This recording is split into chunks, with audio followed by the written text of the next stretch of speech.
బ్రహ్మర్షి పితామహ పత్రి గారికి, అదేవిధంగా మన గురుదేవులైనటువంటి వంశీకిరణ్ మాస్టర్కి, మన గ్రూప్ అడ్మిన్ మేడం హైమా మేడంకి, అదేవిధంగా మన గ్రూప్ సభ్యులందరికీ కూడా నా ఆత్మపూర్వక నమస్కారాలు. ఇవాళ మనం బకయోగి ఆత్మకథలోని అధ్యాయం 39 గురించి తెలుసుకుందాము. అది మనం ముందు గురు ప్రార్థనతో మొదలు పెడదాం. Heavenly father, divine mother, friend beloved God, Bhagavan Srikrishna, Jesus Christ, महाअवतार Baba ji, लाहिर महाशया, Swami Shri Yukteshwar ji, beloved Gurudeva, Paramahamsa Yoganand ji, saints and sages of all the religions, I humbly bow to you all. May the love shine forever on the sanctuary of my devotion.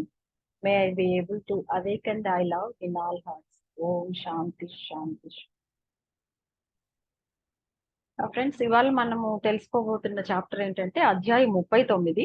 ఆ chapter పేరు ఏంటంటే సిలువ గాయాలు ఉన్నటువంటి Teresa నాయ్మన్. అంటే సిలువ గాయాలు ఆమె శరీరం మీద ఉంటాయంట. తెరీసా నాయ్మన్ అన్న ఒక మహా భక్తురాలు, అదే విధంగా అంటే క్రిస్టియానిటీలో ఒక గొప్ప సెయింట్ అన్నమాట. ఆవిడ గురించి ఈ అధ్యాయంలో గురువు గారు చెప్పుకోవచ్చు. ఒకసారి అంటే మౌంట్ వాషింగ్టన్ లో ప్రధాన కార్యాలయం ఏర్పాటు చేసుకుంటారు గురువు గారు. అది ఇంటర్నేషనల్ హెడ్ క్వార్టర్స్ అన్నమాట. దాన్ని సెల్ఫ్ రియలైజేషన్ ఫెలోషిప్ అంటారు. అక్కడ ఈయన ధ్యానం చేసుకుంటూ ఉన్నప్పుడు వాళ్ళ గురువు గారు అయినటువంటి యుక్తేశ్వర్ గిరి గారి స్వరం ఆయనకి చెవిలో వినిపిస్తుంది అనమాట. అంటే ఆ గాఢమైన ధ్యానంలో ఈయన వాళ్ళ గురువు గారి మాటలు వింటారు. ఆయనకి చాలా ఆశ్చర్యం వేసింది. వాళ్ళ గురువు గారి మాటలు ఏంటంటే అవి, భారతదేశానికి తిరిగి వచ్చేయి, నీకోసం నేను 15 ఏళ్ళు ఓపిక పట్టి ఎదురు చూస్తున్నాను. నేను త్వరలో ఈ శరీరాన్ని వదిలి నా కాంతిమయ నివాసానికి చేరుకుంటాను, యోగానంద రా అని చెప్పేసి ఈయనకి ఒక మెసేజ్ ఆ ధ్యానంలో అందుతుంది అనమాట. అంతే, అంటే ఈ సందేశం ఏంటంటే ఒక రెప్పపాటు కాలంలోనే 10,000 మైళ్ళు ప్రయాణించి మెరుపుల నాలోనికి దూసుకొచ్చింది అని అంటారు. అంతే, ఇంక ఈయన వెంటనే చెక్ చేసుకుంటాడు అనమాట. అవును, 15 ఏళ్ళు అయిపోయింది, ఇప్పుడు నడుస్తున్నది 1935 కదా. సో నేను 1920లో వచ్చాను, 15 ఇయర్స్ అయింది. మా గురుదేవుల ఉపదేశాలని అమెరికాలో వ్యాప్తి చేయడానికి 15 ఏళ్ళు గడిపాను నేను ఇక్కడ. ఇప్పుడు ఆయన నన్ను వెనక్కి రమ్మంటున్నారు అని చెప్పేసి అనుకుంటారు. అనుకొని ఏం చేస్తారంటే ఇంకా వెంటనే ఈయన కొంచెం టైం తీసుకొని వాళ్ళ ఫ్రెండ్ ఉంటారు, చాలా డియర్ ఫ్రెండ్ అనమాట, శ్రీ జేమ్స్ జే లీన్ కి ఈయన అనుభవం చెప్తారనమాట. ఈ జేమ్స్ లీన్ ఏంటంటే ఈయనకి దగ్గర క్రియాయోగ సాధన తీసుకొని ఉంటారు. ఆధ్యాత్మికంగా చాలా గణనీయమైన అభివృద్ధిని సాధించారు అనమాట ఈయన అందుకని ఈయన అప్పుడప్పుడు గురువు గారు ఏమంటుంటారంటే సెయింట్ లీన్ అని అంటూ ఉంటారు అనమాట. అంటే లీన్ ఋషి అని చెప్పి పిలుస్తూ ఉంటారు అనమాట. బాబాజీ ఇలాంటి వాళ్ళని చూసినప్పుడు, ఇంకా వేరే వాళ్ళని చూసినప్పుడు కూడా నాకు బాబాజీ చెప్పిన జోస్యం నిజమైంది అని అనిపిస్తుంది. ఏంటంటే సనాతన యోగ పద్ధతిని వాడి ఆత్మ సాక్షాత్కారాన్ని పాశ్చాత్య దేశాలలో వాళ్ళు కూడా పొందవచ్చు అని చెప్పిన విషయము నిజమైంది అని చెప్పేసి నాకు సంతోషం కలుగుతూ ఉంటుంది అని అంటాడు అనమాట. ఇంకా ఆ లీన్ ఏం చేస్తారంటే ఇది చెప్పంగానే, అంటే ఆయన కొంచెం డబ్బులున్న వ్యక్తి, ఆయన ప్రయాణానికి నేనే విరాళం ఇస్తాను, ఇక్కడి నుంచి ఇండియా వెళ్ళటానికి అని చెప్పేసి ఆయన పట్టుబడతాడు అనమాట. సరే, ఆర్థిక సమస్య ఎలా వెళ్ళాలనేది పరిష్కారం అయిపోతుంది కాబట్టి యూరోప్ గుండా ఇండియాకు ఓడలో ప్రయాణం చేయాలనేసి ఈయన ఏర్పాట్లు చేసుకుంటారు అనమాట. అంటే ఓడలో వెళ్ళాలని చెప్పి. అప్పుడే అది ఏంటంటే 1935 మార్చిలో ఇది జరుగుతుంది. ఆయన ఏం చేస్తారంటే ఆ మార్చిలో సెల్ఫ్ రియలైజేషన్ ఫెలోషిప్ సంస్థని ఈ కాలిఫోర్నియా అంటే కాలిఫోర్నియాలో ఉంటుంది ఇది, ఆ రాష్ట్ర చట్టాల ప్రకారం ఇంకా లైఫ్ లాంగ్ ఉండటానికి ఏం చేస్తారంటే అంటే మత రిలీజియస్ అంటే నాన్ రిలీజియస్ ఆర్గనైజేషన్ కింద, నాన్ ప్రాఫిట్ ఆర్గనైజేషన్ కింద రిజిస్టర్ చేస్తారు అనమాట ఇంట్లో. అక్కడ అంటే ఎప్పుడు ఇంకా కలకాలం ఈ సంస్థ ఉండాలి అని చెప్పేసి అప్పుడే చేయించేస్తారనమాట. ఇంకా ఏం చేస్తారంటే ఆయన రచనల మీద ఉన్న హక్కులు ఆయన దగ్గర ఉన్న ఏదైనా ప్రాపర్టీస్ కానీ అన్ని ఉన్నాయి కూడా, అన్ని సెల్ఫ్ రియలైజేషన్ ఫెలోషిప్ కి విరాళం ఇచ్చేస్తారు, గురువు గారు ఇచ్చేస్తారు. అదే విధంగా ఈ సంస్థ ఏంటంటే ఎవరైనా అన్ని ఇతర మత సంస్థల్లాగానే, అదే విధంగా విద్యా సంస్థల్లాగానే ఇది కూడా సభ్యులు లేదా ప్రజలు ఇచ్చే దాన ధర్మాల మీద, విరాళాల మీద ఆధారపడి ఈ సంస్థ నడుస్తూ ఉంటుందన్నమాట. ఇంకా వాళ్ళ విద్యార్థులకి ఏం చెప్తారంటే, నేను మళ్ళీ వస్తాను, అమెరికాని ఎప్పుడు మర్చిపోను అని చెప్పేసి వాళ్ళకి అష్యూరెన్స్ ఇస్తారు. అంతకుముందు కూడా ఈయనకి అమెరికా కనిపించినప్పుడు వెంటనే ఆయన డెసిషన్ తీసుకొని వచ్చేస్తారు ఇక్కడికి. అట్లాగే ఇప్పుడు గురువు గారు చెప్పగానే వెంటనే డెసిషన్ తీసుకొని వెళ్ళిపోతారు. అంటే ఆయనకి డెస్టినీ ఎలా నడిపిస్తే అలా వెళ్తూ ఉంటారు గురువు గారు. ఇంకా వెంటనే ఈయన వెళ్ళిపోతున్నారని చెప్పేసి కొంచెం ఈయనకి కొంచెం ఈయనంటే ఇష్టం ఉన్న వాళ్ళు, ప్రేమ ఉన్న వాళ్ళు మిత్రులు ఉంటారు కదా! వాళ్ళందరూ కూడా లాస్ ఏంజల్స్ లో ఈయనకి వీడ్కోలు విందిస్తారు. అప్పుడు వాళ్ళ అందరి వైపు చూసినప్పుడు ఈయన కృతజ్ఞతతో అనుకుంటాడనమాట. అంటే ఆయన ప్రేమతో ఇచ్చారు కదా వాళ్ళంతా. ఏమనుకుంటాడంటే, ప్రభు ఒకే ఒక ప్రదాతవు నువ్వే అన్న సంగతి నాకు గుర్తుంది. అంటే భగవంతుడే అన్నిటికి ఇచ్చేవాడు. అదే విధంగా మనుషుల్లో స్నేహ మాధుర్యం కొరవడటం అంటూ ఉండదు నీ దయ వల్ల అని చెప్పేసి అనుకుంటారనమాట. తర్వాత 1935 జూన్ 9వ తేదీ ఈయన న్యూయార్క్ లో యూరోపా అనే ఓడలో ఇండియా రావటానికి బయలుదేరుతారనమాట. ఈయనతో పాటు ఒక ఇద్దరు ఈయన స్టూడెంట్స్ కూడా వస్తారనమాట. వాళ్ళల్లో ఒకళ్ళు ఎవరంటే ఈయన కార్యదర్శి అయినటువంటి శ్రీ రిచర్డ్స్ రైట్ అన్నమాట. ఆయన పేరు రిచర్డ్స్ రైట్. ఈయన కార్యదర్శిగా ఉంటారు. ఆయన ఒకళ్ళు. అదే విధంగా సిన్సినాట్ వాస్తవ్యురాలు అనేటువంటి ఒక పెద్ద ఆవిడ కూడా వస్తారనమాట. ఆవిడ పేరేంటంటే మిస్ ఎట్టి బ్లెట్స్ అన్నమాట. సో వీళ్ళిద్దరూ ప్లస్ ఈ గురుగారు ఇండియాకి బయలుదేరుతారు యూరోపా అనే ఓడలో. అంతకుముందు ఇంకా ఎప్పుడు ఈయన బిజీగా ఉంటారు కదా! సముద్ర ప్రయాణంలో ఈయనకి చాలా ప్రశాంతంగా ఉంటుంది. ఇంక పనేం ఉండదు కదా! హాయిగా ఉన్నట్లు చాలా ఆనందంగా గడుపుతూ ఉంటారన్నమాట. కాకపోతే అంతకు ముందులాగా స్లోగా వెళ్ళవు ఈ పడవలు. అంటే 15 సంవత్సరాల క్రితం వచ్చినప్పుడు చాలా స్లోగా ఉంటాయి. ఇప్పుడు ఇది చాలా ఫాస్ట్ గా వెళ్తా ఉంది కదా! అందువల్ల ఏంటంటే ఎక్కువ రోజులు మేము ప్రయాణం చేయలేదు పడవలో అని చెప్తారన్నమాట. తర్వాత వీళ్ళు అక్కడి నుంచి ముందు లండన్ నగరానికి వస్తారు. ఈ ఈ ఓడలో. వచ్చినప్పుడు అంత యాక్టివ్ గా యాత్ర యాత్రా బృందాలు ఉంటాయి కదా! వాళ్ళందరూ కూడా లండన్ అంటే బాగా చూస్తారు కదా! అట్లాగే వీళ్ళు కూడా ఎంతో విస్తారము, ప్రాచీనం ఉన్నటువంటి ఆ లండన్ నగరంలో మేమందరం బాగా తిరిగాము అని చెప్తారు. అక్కడ ఒక కాక్స్టన్ హాల్ అని ఉంటుంది. పెద్ద హాలు. అక్కడేంటంటే ఒక ఉపన్యాసం ఇవ్వమని ఈయనకి వచ్చిన నెక్స్ట్ డేనే ఒక ఆహ్వానం వస్తుంది. అంత పెద్ద సభలో ఈయన్ని మాట్లాడమని చెప్పి అడుగుతారు. అక్కడ సర్ ఫ్రాన్సిస్ యంగ్ హస్బెండ్ అనే అతను ఈ లండన్ శ్రోతలకి గురువుగారిని పరిచయం చేస్తారనమాట. అక్కడ ఆయన మాట్లాడతారు. తర్వాత వీళ్ళు ఈ ఈ మొత్తం ఈ ముగ్గురు కలిసి ఏం చేస్తారంటే స్కాట్లాండ్ లో సర్ హ్యారీ ల్యాండ్ గారి ఎస్టేట్ లో ఆయన అతిథులుగా కూడా ఒక రోజు హాయిగా గడుపుతారు. తర్వాత వీళ్ళు ఇంగ్లీష్ ఛానల్ దాటేసి యూరోప్ ఖండానికి వచ్చేస్తారు. అంటే ఫస్ట్ జర్మనీ వైపుకి వస్తారు. వచ్చేసి అక్కడ ఫస్ట్ ఈయన అటు ఎందుకు వస్తారంటే ఈయనకి బవేరియాకి ప్రత్యేకమైన యాత్ర చేయాలి. అంటే బవేరియా అనే స్టేట్ ఉంటుంది జర్మనీలో. అక్కడికి వెళ్ళాలి అనే ఒక కోరిక ఉంటుంది అనమాట. దాన్ని తీర్చుకోవడం కోసం. అది ఎందుకంటే అక్కడ కానర్స్రాత్ అనే ప్లేస్ లో తెరిసా నాయిమ్ అనే ఒక గొప్ప క్యాథలిక్ భక్తురాలు ఉంటుంది. అంటే క్రిస్టియన్ సెయింట్ ఉంటుంది అనమాట. ఆమెను దర్శించుకోవటానికి ఇది ఒక మంచి అవకాశం. ఈ దారిలో వెళుతున్నాను కాబట్టి అని చెప్పేసి అక్కడికి వెళ్ళాలని గురుగారు కోరుకుంటారు. ఎందుకంటే ఈయన ఎక్కడ ఇండియాలో ఉన్నా, ఫారిన్ లో ఉన్నా కూడా అట్లాంటి సైన్స్ ని, ఋషులని, మునులని, ఆమ్, యోగులని చూడాలంటే గురువు గారికి ఎప్పుడు చిన్నప్పటి నుంచి కూడా ఇంట్రెస్ట్. సో అందుకోసం అలా చేస్తారు అనమాట. ఈయన ఏంటంటే అంతకు ముందు కొన్ని ఏళ్ల క్రితము ఒక వ్యాసం చదువుతారు ఎవరి గురించి, ఈ తెరిసా గారి గురించి ఒక వ్యాసంలో చదువుతారు అనమాట. అందులో చాలా విస్మయం కలిగించే విషయాలు ఉంటాయి అన్నమాట. ఒక మొదటి విషయం ఏంటంటే ఆమె 1898లో గుడ్ ఫ్రైడే రోజు పుట్టిందంట. ఈ తెరిసా అన్న ఆవిడకి 20వ ఏట ఒక ప్రమాదం జరుగుతుంది. అందులో ఏమో గుడ్డిదైపోతుంది అనమాట. పక్షపాతం కూడా వస్తుంది ఆ ప్రమాదంలో. ఆ తర్వాత 23వ సంవత్సరంలో అంటే 25 సంవత్సరాల తర్వాత ఈమె లిటిల్ ఫ్లవర్ గా పేరున్న ఆమెకు 25 సంవత్సరాలప్పుడు లిటిల్ ఫ్లవర్ గా పేరున్నటువంటి సెయింట్ తెరీసా ఆఫ్ లిస్జియో అని ఒక మహా యోగి ఉంటుంది అన్నమాట. క్రిస్టియన్ ఆవిడకి ప్రార్థనలు చేసినప్పుడు ఎంతో అలౌకిక రీతిలో ఇంక మళ్ళీ చూపొచ్చేసింది. తర్వాత మళ్ళీ వెంటనే ఆవిడకి అవయవాలన్నీ కూడా అంటే పక్షపాతం వచ్చిన అవయవాలన్నీ కూడా రోగ నివారణ జరిగి మామూలు అయిపోతాయి. మామూలు అయిపోయిన తర్వాత అప్పటి నుంచి 1923 నుంచి ఆవిడ అన్నపానీయాలన్నీ మానేస్తుంది. ఓన్లీ ఆవిడ తీసుకునేది ఏంటంటే చిన్న వేఫర్ ముక్క తీసుకుంటుంది రోజుకి. చిన్ని ముక్క అనమాట. ఒక పల్చటి రొట్టె ముక్కని మాత్రమే తీసుకుంటూ ఉంటుంది. అదే విధంగా 1926 నుంచి ఏంటంటే ఈవిడికి తల మీద అంటే చెస్ట్ మీద, చేతుల మీద, పాదాల మీద కూడా ఆ క్రీస్తుకి సిలువ వేసినప్పుడు ఎలాంటి గాయాలు జరిగాయో అవన్నీ ఈమెకి కనిపిస్తూ ఉంటాయి అన్నమాట. ప్రతి శుక్రవారం ఏంటంటే క్రీస్తు మరణానికి ముందు ఏ బాధలనైతే అనుభవించాడో ఆ బాధనంతా ఈమె బాడీలో ఈమె అనుభవిస్తూ ఉంటుంది. అంటే ఆ క్రీస్తు వ్యధని ఈమెను అనుభవిస్తుంది. ప్రతి శుక్రవారం అనుభవిస్తుంది అంటాము. కాకపోతే తర్వాత యుద్ధ సమయంలో మాత్రం ప్రతి శుక్రవారం కాకుండా పవిత్రమైన దినాలలో ఈమెకి ఆ అనుభవాలు కలుగుతూ ఉండేయన్నమాట. ఈమెకు మామూలుగా అయితే అంటే ఇంకొక ఐదో విషయం ఏంటంటే, ఈమెకి ఆహ్, సరళమైనటువంటి జర్మన్ భాష మాత్రమే వచ్చు. అంటే వాళ్ళ ఊర్లో మాట్లాడుకునే సింపుల్ జర్మన్ లాంగ్వేజ్ మాత్రమే మామూలుగా అయితే తెలుసు. కానీ ఆ సమాధి స్థితులలో కొన్ని మాటలు మాట్లాడినప్పుడు, అవి పండితులు ఏమని గుర్తించారంటే, అవి అయినటువంటి అరమయిక్ భాషా రూపాలు అని చెప్పి తెలుసుకున్నారంట. అదే విధంగా ఒక్కొక్కసారి ఈమె అంతర్దర్శనాల్లో అంటే ఆ విజన్స్ లో ఈమేంటంటే హిబ్రూ గాని, గ్రీక్ కూడా మాట్లాడేవాళ్ళంట. అంటే ఆ పర్టిక్యులర్ ఆ టైంకి వెళ్ళిపోయి ఆ మాటల్లో ఈమె మాట్లాడుతూ ఉండేవాళ్ళనమాట. అంటే వెనక పాత రోజులకి ఈమె ఆ టైం ట్రావెల్ చేసినట్టుగా చేసేవాళ్ళనమాట.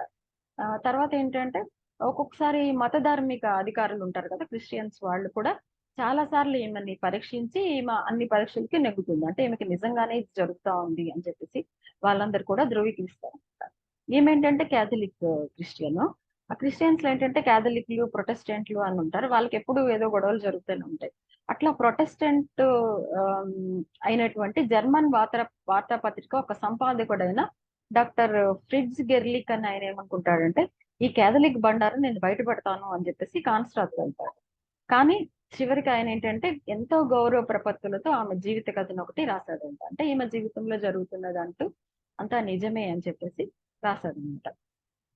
తర్వాత వీళ్ళందరూ ఏం చేస్తారంటే ఈ కాన్స్టాత్‌కి వెళ్తారు. జర్మనీకి వెళ్ళాక ఆ బవేరియా స్టేట్‌కి వెళ్తారు. అక్కడ కాన్స్టాత్‌కి వెళ్ళినప్పుడు జూలై 16న వెళ్తారన్నమాట. 1935 జూలై 16న కాన్స్టాత్‌కి వెళ్తారు. ఆ విచిత్రమైన ఆ గ్రామంలో అడుగుపెడుతున్నప్పుడు ఈయనకి చాలా సంతోషం వస్తుంది. ఆ మహాయోగిని కలుస్తాను నేనని చెప్పేసి. వీళ్ళు వెళుతూ ఉన్నప్పుడు ఆ బవేరియాలో రైతులందరూ వీళ్ళేంటంటే చాలా విచిత్రంగా చూస్తూ ఉంటారు వీళ్ళని. ఎందుకంటే వీళ్ళు వెళ్ళేటప్పుడు ఆహ్, వాళ్ళ నౌకలో వీళ్ళొక కార్‌ను గూడా తీసుకెళ్తారు. ఫోర్డ్ కార్‌ని తీసుకెళ్తారు. అక్కడ దిగినప్పుడు మళ్ళీ ఆ ఫోర్డ్ కార్‌ని దింపుకొని ఆ చుట్టుపక్కలంతా ఆ కార్‌లోనే చూస్తా ఉంటారు వీళ్ళు. అందులో ఒక అమెరికన్ యువకుడుంటాడు. ఒక వృద్ధురాలుంటుంది. అదే విధంగా పొడవుగా జుట్టుండి అంటే గురువుగారికనమాట. పొడవుగా జుట్టుండి ఆ జుట్టుని ఈయన కాలర్‌లో పెట్టుకుంటారన్నమాట కిందకి వెనకాల. కాలర్‌లోకి పెట్టేసుకొనున్న ఒక గోధుమ ఛాయ ఉన్న తూర్పు దేశీయుడు. అంటే గురువుగారనమాట. సో, ఇట్లా వీళ్ళంతా విచిత్రంగా ఉన్నారే అన్నట్లుగా చూస్తా ఉండేవాళ్ళంట వీళ్ళని. తర్వాత వీళ్ళక్కడికి వెళ్ళేటప్పటికి కానర్‌స్ట్రాత్ వెళ్ళేటప్పటికి వీళ్ళకి పాపం బ్యాడ్ లక్ ఏంటంటే అక్కడ ఒక నుయ్యి ఉన్న పక్కన జిరేనియం పూలతో అందంగా అలంకరించి ఉంటుందన్నమాట. ఈ తెరిసా కుటీరం. కానీ అక్కడ ఏమి చడి చప్పుడేమి ఉండదు. మూసేసి ఉంటుందన్నమాట ఆ కుటీరం. ఇంకా ఇరుగు పొరుగు వాళ్ళని అడిగినా ఆమె ఎక్కడికెళ్ళిందో చెప్పలేకపోతారు. అదే విధంగా పోస్ట్ మ్యాన్ గూడా వీళ్ళ పక్క నుంచి వెళ్తాడన్నమాట. ఆయన కూడా ఏం చెప్పలేకపోతాడు. వీళ్ళకేం సమాచారం దొరకదన్నమాట. ఈలోపు వాన పడడం మొదలయ్యేటప్పటికి ఇంకా వీళ్ళ సహచరులందరూ ఏమంటారంటే, "లేదు వెళ్ళిపోదాం, వెళ్ళిపోదాం" అంటారు. ఇంక అయినా సరే ఈయన చాలా మొండి పట్టుదలగా, "అహా! కుదరదు. దగ్గరికి దారి తీసే ఉపాయం ఏదో ఒకటి నేను తెలుసుకునేంత వరకు కూడా నేను ఇక్కడి నుంచి రాను" అని చెప్తారు. అంటే వీళ్ళకి ఒక చిన్న టెస్ట్ జరిగింది. ఆవిడ నిజంగా వీళ్ళు చూడటానికి నిజమైన ఆసక్తి ఉందా అని చెప్పేసి. ఆ తర్వాత 2 గంటల తర్వాత ఇక ఏమవుతుందంటే విసుగు పుట్టిస్తున్న వానలో వీళ్ళు కార్‌లోనే కూర్చుండిపోతారు. ఈలోపు ఏంటంటే పక్కనే అప్పుడు ఈయన దేవుడిని ప్రార్థిస్తూ ఏమనుకుంటారంటే, ప్రభు ఆమె ఇక్కడి నుంచి అదృశ్యమయ్యేట్లయితే నన్నెందుకు ఇక్కడికి తీసుకొచ్చావయ్యా ఇక్కడికి అని చెప్పేసి నిష్ఠూరంగా భగవంతుడిని అనుకుంటారు గురువుగారు. ఇంతలో ఏమవుతుందంటే ఒక ఇంగ్లీష్ మాట్లాడే వ్యక్తి అటొస్తాడు. అంటే ఇది జర్మన్ కదా! ఇంగ్లీష్ మాట్లాడే వ్యక్తి వస్తాడు అక్కడికి.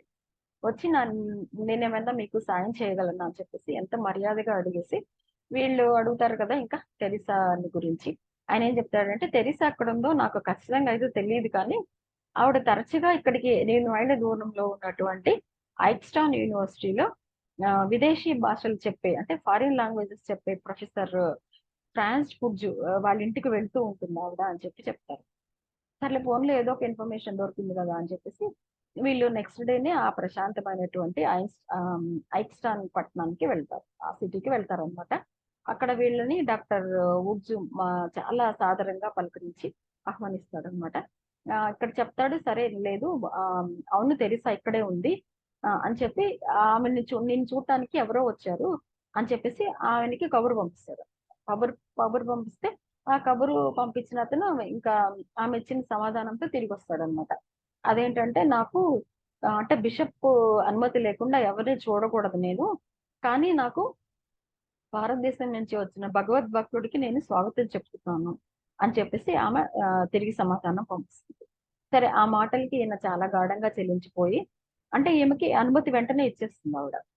తర్వాత ఈ వుడ్జ్ వెంట వీళ్ళు మేడ మీద గదిలోకి వెళ్తారనమాట. అక్కడికి వెళ్తే ఈమె చాలా సాఫీగా, ఆనందంతో నిండిన అంటే ఆర అంతా ఆవిడ చుట్టూ ఉన్న ఆర అలా ఉంటుందన్నమాట. వెళ్తారనమాట. ఆవిడ ఒక నల్ల గౌను వేసుకొని ఉంటుంది. తల మీద తెల్లటి మల్లె పువ్వు లాంటి ముసుగు వేసుకొని ఉంటుందన్నమాట. ఆవిడకి ఒక 37 సంవత్సరాలు ఉంటాయంట అప్పటికి. కానీ ఇంకా చిన్నదానిలా అంటే ఇంకా 37 ఏజ్ అయినా సరే ఆమె ఇంకా చిన్నదానిలా కనిపిస్తూ ఉంటుందంట. అదే విధంగా ఆమెలో ఒక శిశు సంబంధం అంటే చిన్న పిల్లల్లో ఉన్నటువంటి ఒక ప్యూరిటీ, అదే విధంగా ఒక ఆకర్షణ, ఒక అంటే ఒక స్నిగ్ధత ఉంటాయన్నమాట. చిన్న పిల్లల సహజంగా ఉండేట్టుగా ఉండి ఆమె ఎంతో ఆరోగ్యంగా తీర్చిదిద్దినట్టుగా ఉంటాయంట ఆమె రూపము. ఆమె చెక్కిళ్ళు కూడా గులాబీ రంగులో అట్లా ఉన్నాయి. చాలా ఉల్లాసంగా ఉన్నారు ఆవిడ అంటారు. ఎందుకు ఇదంతా వర్ణిస్తున్నారంటే గురువుగారు ఆమె ఏమీ తినదు. అంటే తినకపోయినా ఆమె రూపం అలా ఉంది. ఆమె హావభావాలు అలా ఉన్నాయి. అంటే అంత యాక్టివ్ గాను ఉంది ఆవిడ. అంత తీర్చిదిద్దిన రూపంలోనూ ఉంది. శిశువుకి ఉండేటువంటి ఆ ఆకర్షణతో, ఆ స్నిగ్ధతతో ఉందన్నమాట. అంత మంచిగా ఉంది ఆవిడ అని చెప్పేసి అంటారు. అదే ఇంకా ఆమె వెంటనే అతి మృదువైన కరచాలనంతో వీళ్ళని ఆహ్వానిస్తుంది గురువుగారిని. వీళ్ళిద్దరు కూడా చాలా మౌనంతోనే సంభాషించుకొని ముగ్ధులైపోతారనమాట. ఒకరికొకరం దేవుని ప్రేమికులమని తెలుసుకొని ఎంత ముగ్ధులమయ్యాం మేము అని చెప్తారు. అదే విధంగా ఈ విద్య ఏం చేస్తారంటే వీళ్ళిద్దరికి ట్రాన్స్లేటర్ గా ఉండటానికి ఈయన ఎంతో దయతో యాక్సెప్ట్ చేసి అంటే ఇప్పుడు వీళ్ళిద్దరికి ఆమెకి ఇంగ్లీష్ రాదు, ఈయనకి జర్మనీ రాదు కదా, అందుకని చెప్పేసి అన్నమాట. సరే ఆమె కూడా ఈయనని చాలా కుతూహలంగా చూస్తదన్నమాట. ఎందుకంటే బవేరియాలో ఎవరు హిందువులు కనిపించరు కదా. ఈయన హిందూ వేషధారణలో అంటే కొంచెం హిందూ అని ఎగ్జాక్ట్ గా చెప్పలేము మనము. ఆయన సగం హిందూ వేషధారణలో ఉంటారు. మళ్ళీ ఇంగ్లీష్ టైప్ లో అంటే ప్యాంట్ షర్ట్ వేసుకొని కోట్ వేసుకొని అందులో ఈయన జుట్టు అది పెట్టుకొని అట్లా ఉంటారు. అట్లా గమనిస్తూ ఉంటుందన్నమాట ఆవిడ. సరే ఆమె నోటి నుంచే వినాలి, జవాబు తీసుకోవాలి అని చెప్పేసి మీరేమి తిన్నరా అని అడుగుతాడు. అడిగితే ఆమె ఏం చెప్తుందంటే ఆహా లేదు, నేను రోజు పొద్దున్న 6ంటికి మాత్రం ఒక హోస్ట్ తప్ప ఏమి తినమంటుంది. హోస్ట్ అంటే అదే ఆ చిన్న వేఫర్ లాంటిది అనమాట. అంటే ఆ హోస్ట్ ఎంత పెద్దగా ఉంటుంది అని అడుగుతాడు. అదేమంత ఉండదు, కాగితం అంత పలచగా ఉంటది, చిన్న నాణెం అంత సైజులో ఉంటుంది అని చెప్తుంది. అంటే చిన్న నాణెం అంటే ఎంత ఉంటుంది, చిన్నదే కదా, ఏముంటది అంత. కానీ అసలు తిన్నట్టు కూడా కాదనమాట, అంత చిన్నది తింటారనమాట. అది కూడా నేను ఈ దేవుని ప్రసాదంగా పవిత్రానుష్ఠానం కారణం వల్లనే తీసుకుంటాను. అది దైవార్పితం గనుక కాకపోతే నేను అసలు దాన్ని కూడా తినలేను అని చెప్తుంది. అంటే ఇప్పుడు అంత చిన్న దాని మీద ఒకటి కాదు, రెండు కాదు, మీరు 12 ఏళ్ల నుంచి జీవించి ఉన్నారా, ఉండటం అనేది ఎంత వరకు అది సాధ్యమైంది అన్నట్లు అడుగుతారు. అప్పుడు ఆమె ఏమంటుందంటే నేను దేవుడి వెలుగు వల్ల జీవిస్తున్నాను, అంటే దేవుడి నుంచి వచ్చే ఆ శక్తితో నేను జీవిస్తున్నాను అని ఆవిడ చాలా స్పష్టంగా చెప్తుంది అనమాట. అప్పుడు మళ్ళీ గురుగారు ఏమంటారంటే ఓకే, మీరంటే శక్తిని ఆకాశం నుంచి, అదే విధంగా సూర్యుడి నుంచి, గాలి నుంచి మీ ఒంట్లోకి ప్రసరిస్తున్నట్టుగా మీరు అనుభూతి పొందుతారని నాకు స్పష్టమైంది అనగానే ఆమె చిరునవ్వు నవ్వుతుంది అనమాట. నేను ఎలా జీవిస్తానో మీరు గ్రహించారని తెలిసి నేను సంతోషిస్తున్నాను. అంటే యోగులు, ఇక్కడ మనకు తెలిసేది ఏంటంటే యోగులు ఈ ఆకాశం అంటే గాలి నుంచి, సూర్యుడి నుంచి, ప్రకృతి నుంచే శక్తిని తీసుకుంటారు. వాళ్ళు ఏమి తినకపోయినా సంవత్సరాల తరబడి ఉండగలుగుతారు. ఎలాగంటే వాళ్ళు ఆ కాస్మిక్ ఎనర్జీని తీసుకుంటారు అని ఇక్కడ తెలుస్తుంది అనమాట. ఇంకా మళ్ళీ గురుగారు ఏమంటారంటే మనిషి కేవలం రొట్టె వల్ల కాకుండా అంటే ఆహారం వల్ల కాకుండా దేవుడి నోటి నుంచి వెలువడ్డ ప్రతి మాట వల్ల జీవిస్తాడు అని క్రీస్తు పలికిన సత్యానికి అని క్రీస్తు అలా చెప్పేవాడు అనమాట.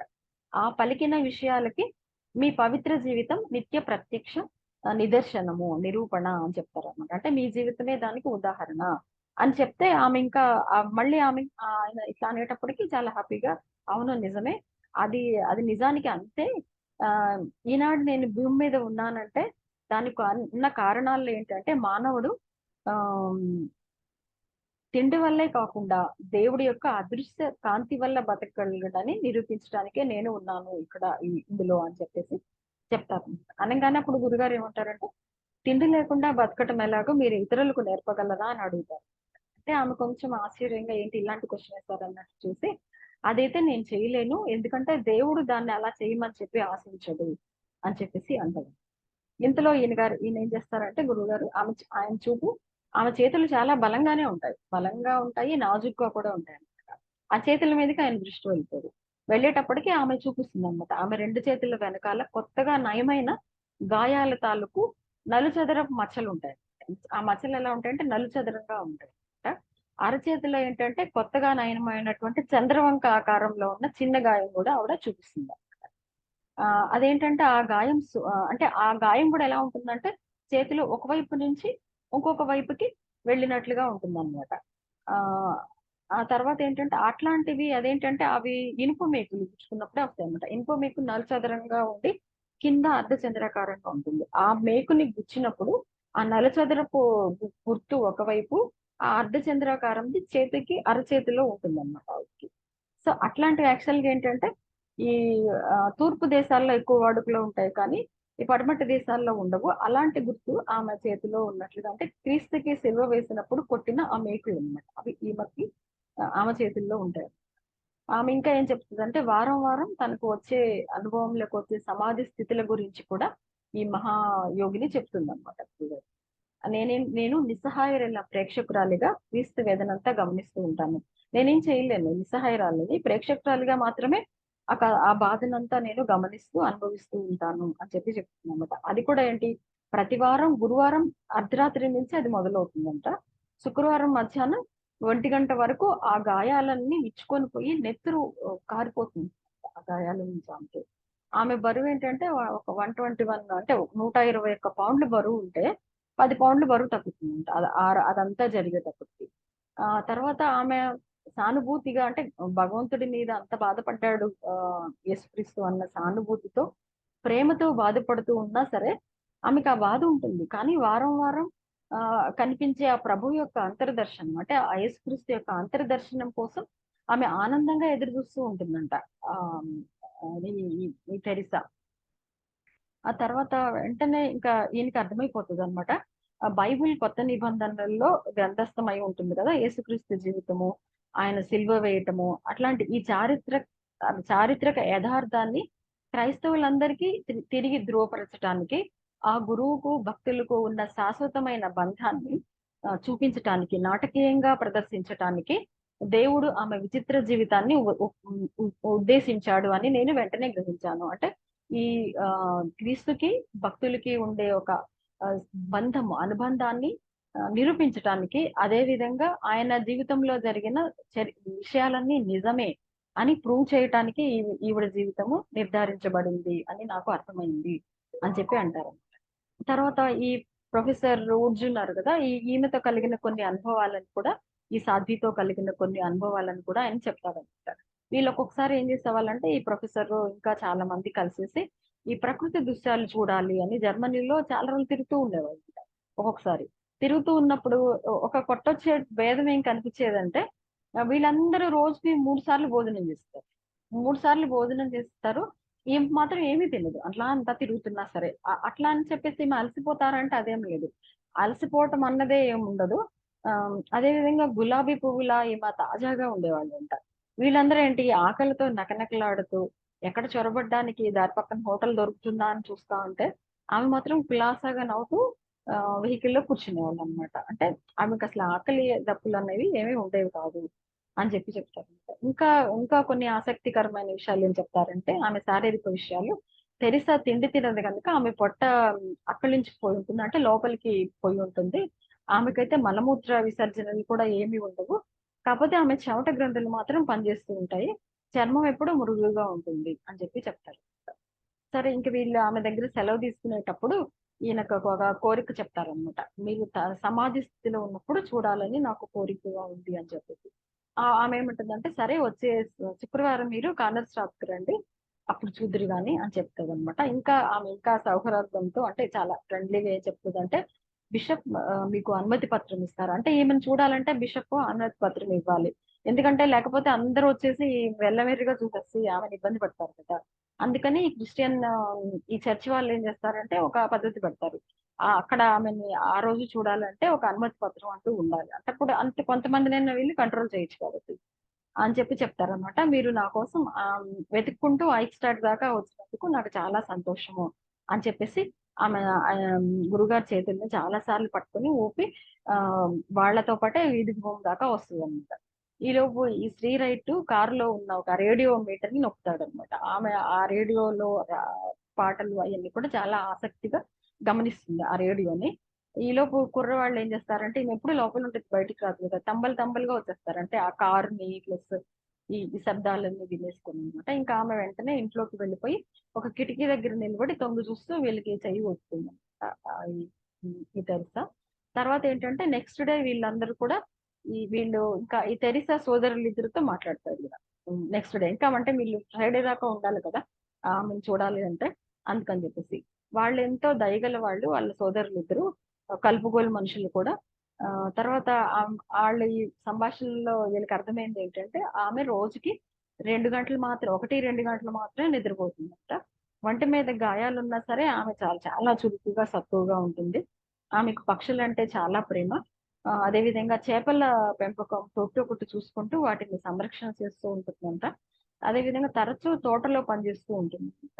ఆవిడ దగ్గర కూడా చాలా ఉత్తర ప్రత్యుత్తరాలు, చాలా లెటర్స్ వస్తూ ఉంటాయి. వాటికి సమాధానం కూడా ఇస్తూ ఉంటుంది. అదే విధంగా ప్రార్థనల కోసము, రోగ నివారక ఆశీస్సుల కోసం కూడా ఎంతో మంది కేథలిక్ భక్తులు ఉత్తరాలు రాస్తూ ఉంటారంట ఈమెకి. ఆమె చలువ వల్ల ఎంతో మందికి తీవ్రమైన వ్యాధులు కూడా నయమైన వాళ్ళు కూడా చాలా ఉన్నారు అని చెప్పి తెలుస్తుందన్నమాట వీళ్ళకి. అదే విధంగా ఆమె తమ్ముడు ఫెర్డినాండ్ అనే అతను ఏం చెప్తాడంటే, అతనికి 23 సంవత్సరాల వయసు ఉంటుంది. అతను గురువుగారికి ఏం చెప్తారంటే, ఆమె ప్రార్థనల ద్వారా ఇతరుల వ్యాధులను కూడా తన ఒంటి మీదకి తెచ్చుకుంటుంది. అంటే అంత కెపాసిటీ ఆమెకి ఉంది అని చెప్పేసి చెప్తారనమాట. అందుకే కదా ఈమె ఆఖరికి ఎప్పుడో జరిగిన క్రీస్తు బాధను కూడా ఆమె శరీరంలోకి తెచ్చుకుంటుంది. సో ఈమె మామూలు మనుషులది ఉంది, ఎదురుగా ఉన్న వాళ్ళది. ఒకసారి ఒకసారి ఈమె ఏం చేస్తుందంటే మతబోధకుడుగా జీవితం ప్రారంభించాలి అని ఒక పారిష్ యువకుడు అనుకుంటాడు అనమాట, పారిష్ అతను. అప్పుడు అతనికి గొంతు జబ్బు ఉంటుంది. అది తనకు రావాలి అని ఆవిడ ప్రార్థిస్తుంది అనమాట. అప్పటి నుంచి ఈమె భోజనం మానేసింది. ఆ భోజనం మానేసింది అప్పటి నుంచి అని చెప్పి కూడా వీళ్ళు చెప్తారు. నెక్స్ట్ డే వీళ్ళు గురువారం రోజు ఏం చేస్తారంటే ఈ బృందం అందరూ వెళ్ళి బిషప్ ఇంటికి వెళ్తారు. అది పర్మిషన్ తీసుకోవాలి కదా అందుకని చెప్పేసి. అప్పుడు ఈయనకున్న ఈ గిరిజాల జుట్టును చూసి ఆయనకి కొంచెం ఆశ్చర్యంగా చూస్తారనమాట గురువుగారిని వీళ్ళు. సరే ఆయనకి ఎంతో సంతోషంగా వీళ్ళకి ఈ ఆ, అనుమతి పత్రం ఇచ్చేస్తారు. అనుమతి పత్రానికి మేజర్ గా ఏమంటే ఫీజు అది కట్టాల్సింది ఏం లేదు. కాకపోతే ఈమెతో అంటే ఈ పర్యాటకుల తొక్కిసలాటను నుంచి ఈమెని కాపాడటానికి ఈ చిన్న నియమం వాళ్ళు పెట్టుకుంటారు. తర్వాత అంతకు ముందు అయితే వేల కొద్ది జనాలు శుక్రవారంలో వచ్చి ఉండేవాళ్ళు వీటి దగ్గరికి. అది అది తప్పించుకోవటం కోసం సరే వీళ్ళు శుక్రవారం పొద్దున్నే ఉదయం 9 గంటలకి వీళ్ళు కాన్స్ట్రాక్ వెళ్తారు.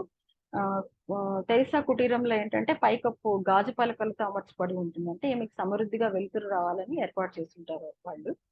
తలుపులు ఇప్పుడైతే మూసలేవు. అంటే పోయినసారి వచ్చినప్పుడు నేను పాపం చాలా ఫీల్ అవుతారు కదా మూసేసి ఉందని చెప్పేసి.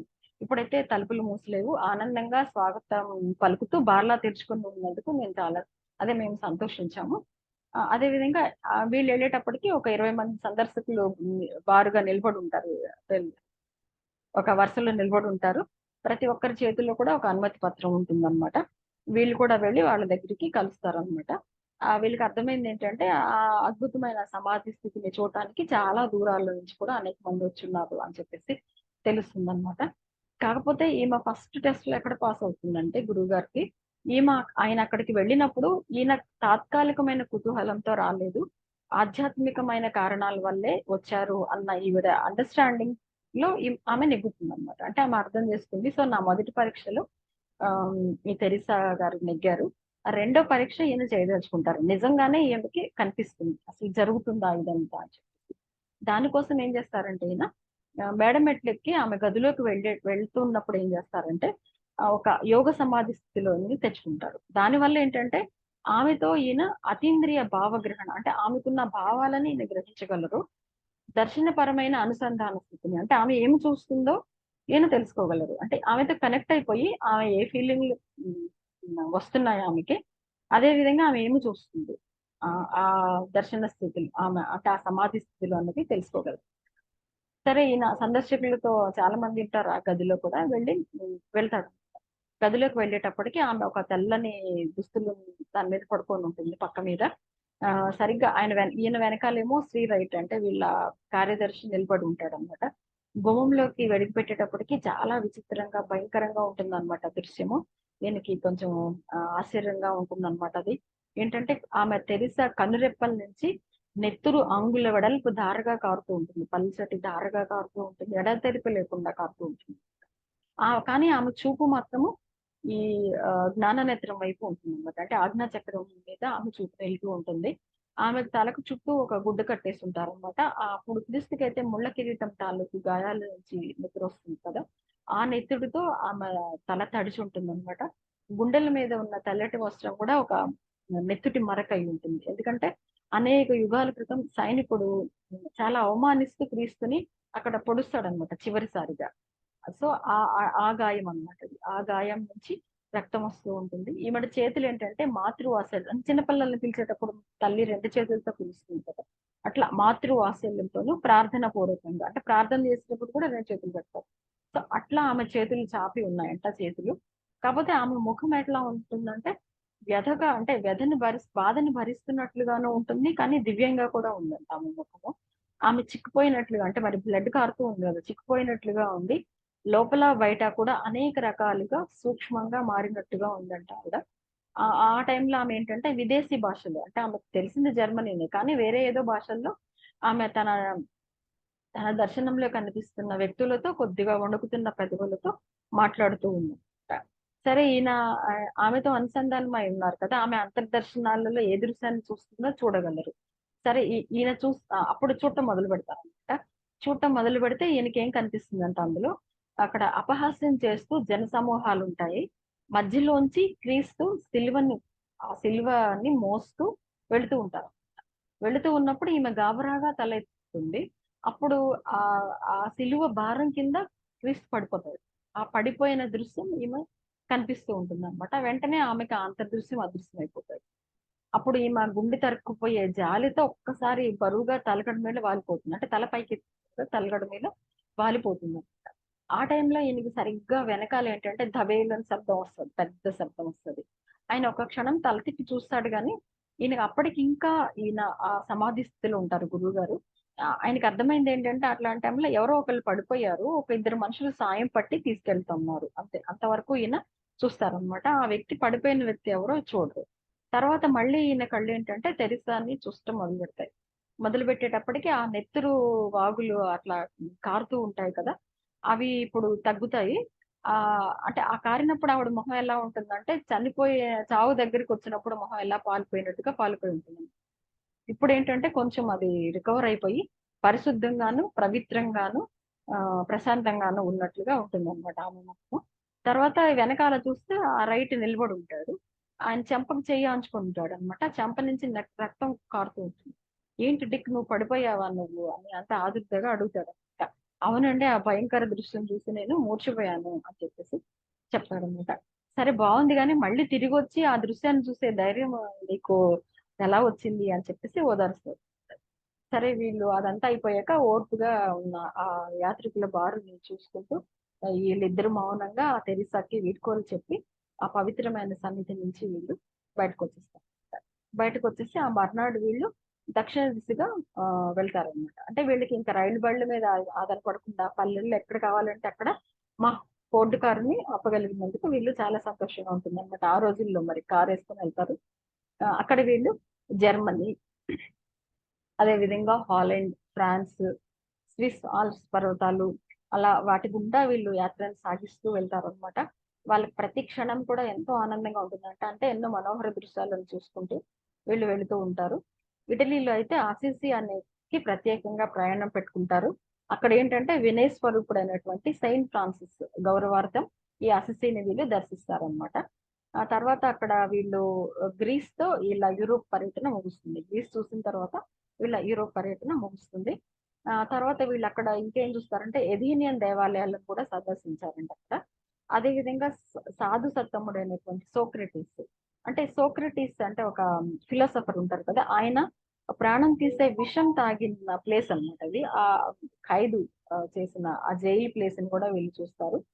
అక్కడ మళ్ళీ ఇంకేంటంటే గ్రీకులో చూసినప్పుడు వీళ్ళు ప్రతి చోట కూడా చలువరాతి మీద సాక్షిభూతం కావించినటువంటి అంటే చలువరాతితో తయారు చేస్తారన్నమాట గ్రీకు కళలని. ఆ కళా కౌశలాన్ని చూసి వీళ్ళు చాలా ముగ్ధులవుతారన్నమాట. ఆ గ్రీకు ఆహ్, కౌశలాన్ని కళా కౌశలాన్ని చూసి వీళ్ళకి చాలా హ్యాపీగా అవుతారు.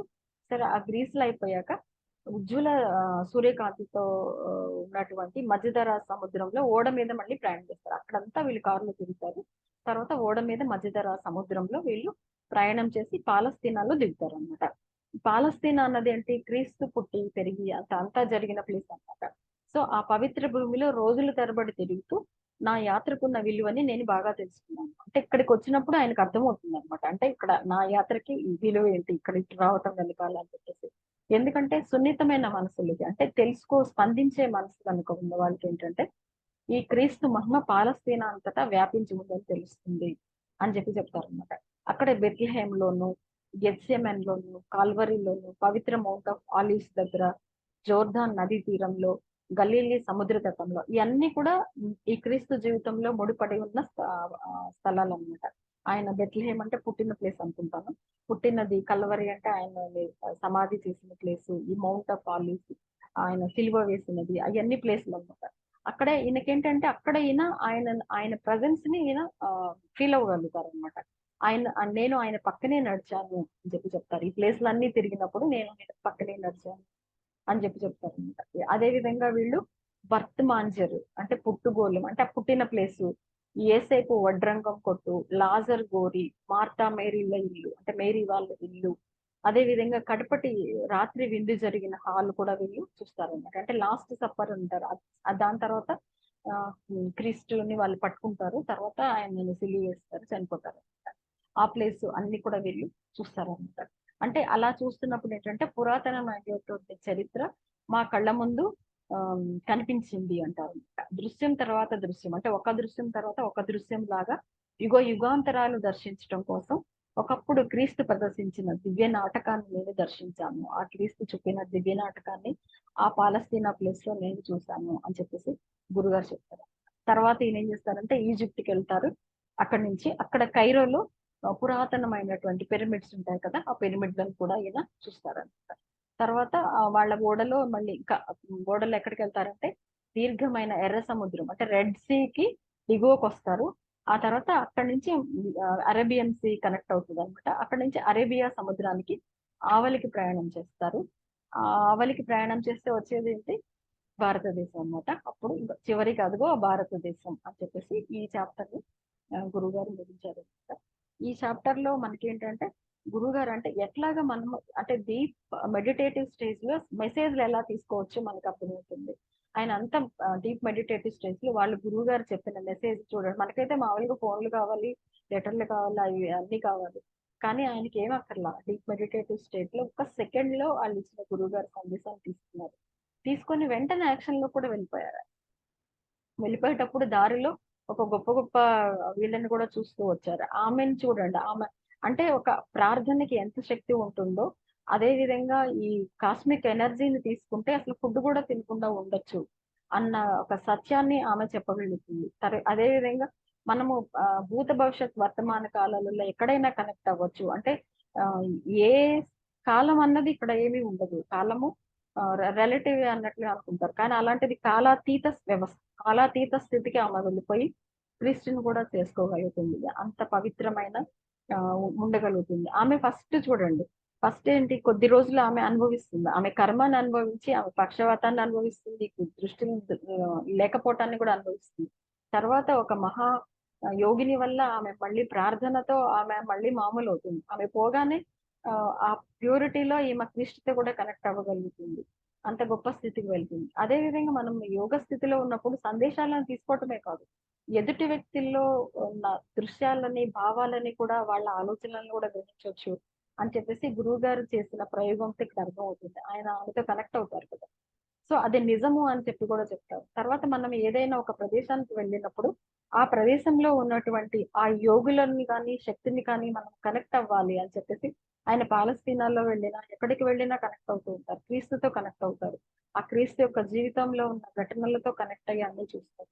సో అట్లా ఉండాలి అన్న విషయాన్ని గురువు గారు తెలియజేశారు. ఒక గొప్ప అంటే అది హిందూ అవ్వచ్చు, క్రిస్టియన్ అవ్వచ్చు, ఎవరైనా అవ్వచ్చు, కానీ గొప్ప యోగుల జీవితాలన్నీ ఒకేలాగా ఉంటాయి. అంటే హిందూ యోగులైనా సరే ఏమీ లేకుండా ఉండగలుగుతారు, అలాగే ఆమె క్రిస్టియన్ అయినా సరే ఉండగలుగుతుంది. అంటే ఏదైనా సరే ఆ కాస్మిక్ ఎనర్జీతో కనెక్ట్ అయితే తిండి లేకుండా కూడా ఉండవచ్చు. అంటే ఏది అంటే నిద్ర కూడా ఆమె ఒక గంటే పోతుందంట. నిద్ర ఆహారాలు కూడా అక్కర్లేదు. మనిషి జీవితంలో ఆహ్, మంచిగా ఉండొచ్చు అని చెప్పి కూడా ఇక్కడ అంటే ఒక ఉదాహరణగా ఆమె నిలిచింది. అంటే అలా ఉండాలని కాదు. అంటే అలా కూడా ఉండటానికి అవకాశం ఉంది అన్నది మనకి ఇక్కడ మనకి తెలుస్తుంది. Thank you friends. ఓపికగా ఈ చాప్టర్‌లో విషయాలు విన్నందుకు. Thank you.